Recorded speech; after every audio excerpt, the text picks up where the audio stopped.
Once again happy Rathyatra সবাইকে।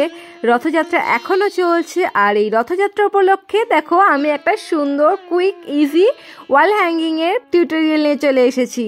একদম easy, তোমরা চাইলেই খুব সহজেই ঘরে এটাকে তৈরি করে নিতে পারবে।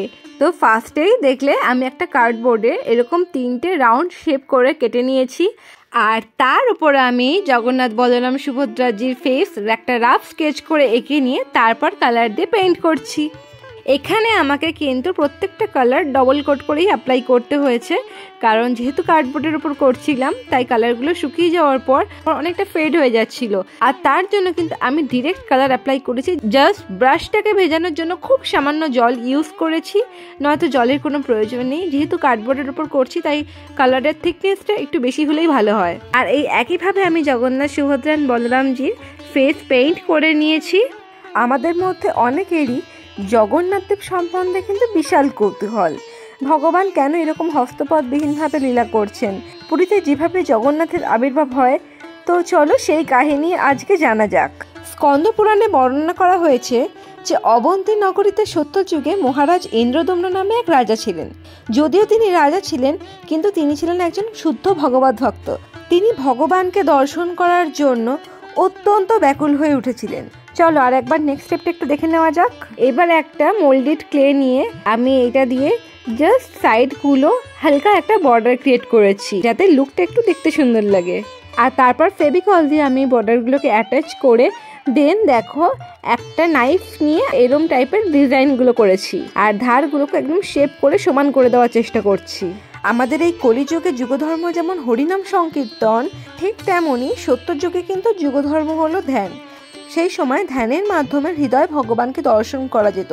এই ধ্যানের মাধ্যমে ভগবানকে হৃদয় দর্শন করার যে প্রক্রিয়া, তার দীর্ঘ সময় সাপেক্ষ। শুধু কিন্তু ভগবানের কথা শুনলেই হবে না, আমাদের কিন্তু নেক্সট স্টেপটাও জেনে নিতে হবে।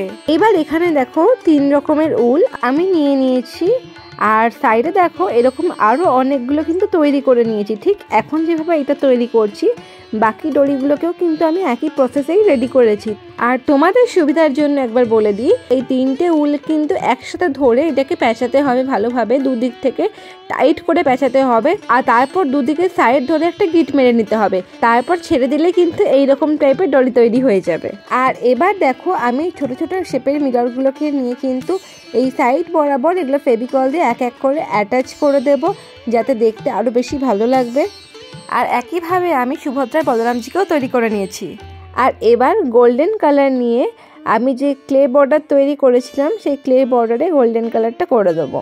আচ্ছা, তোমরা যে এই ছোট ছোট ব্রিডসের ঝুমকোগুলো দেখছো, তো আমার কাছে একটা হাড়ের এই ব্রিডসগুলো ছিল, সেগুলোই আমি উলের মধ্যে অ্যাড করে দিয়ে এই ছোট ছোট ঝুমকো টাইপের তৈরি করে নিয়েছি। এবার এই দড়িগুলোর এই কার্ডবোর্ডের সাথে অ্যাটাচ করার পালা। তার জন্য আমি ফার্স্টে ফেভিকল দিয়ে এই দড়িগুলোকে বসিয়ে নেব, আর তার ওপর থেকে এটাকে সিকিউর করার জন্য মাস্কিং টেপ ইউজ করব। আর একদম সিকিউর করার জন্য আমি এর ওপরে আবার ক্লে দিয়ে এগুলোকে অ্যাটাচ করে দেবো, যাতে কোনোভাবেই আর খুলে না পড়ে যায়। চলো আবার ভগবানের কথায় আসা যাক। তো সত্যযুগে এরকম হাজার হাজার বছর ধরে দীর্ঘ তপস্যা করার ফলে, ধ্যান করার ফলে কখনো ভগবানের কৃপার প্রভাবে কিন্তু ভগবানকে হৃদয় দর্শন করা যেত।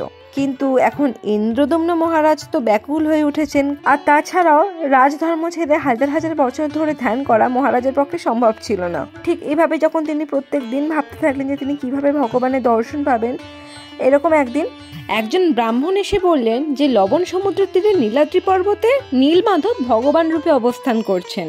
কিন্তু সেই নীলাদ্রি পর্বত কোথায় তা রাজা জেনে ওঠার আগেই কিন্তু ব্রাহ্মণ সেখান থেকে চলে যায়। তাই রাজা কি করলেন, তিনি তার রাজ্যের সমস্ত ব্রাহ্মণদেরকে বিভিন্ন দিকে পাঠিয়ে দিলেন নীলাদ্রি পর্বতে নীলমাধবের খোঁজ নিয়ে আসার জন্য।